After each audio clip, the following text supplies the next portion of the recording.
Absolutely. Many Etsy sellers have reached and exceeded this milestone by creating in-demand digital products.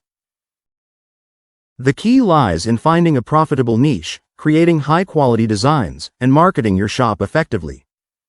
Popular digital designs include various items such as printables, templates, invitations, educational resources, and DIY craft files.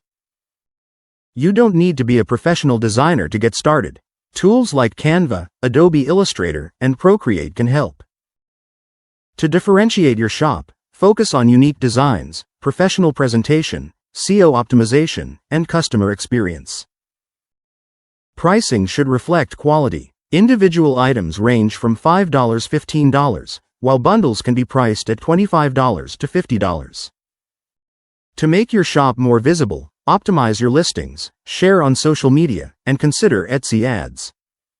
This depends on your niche and efforts. Some sellers achieve this within 6 to 12 months. Once successful on Etsy, consider launching your own website, expanding to other marketplaces, or teaching others.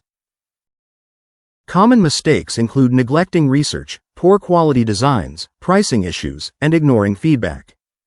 Success on Etsy requires patience, creativity, and consistency.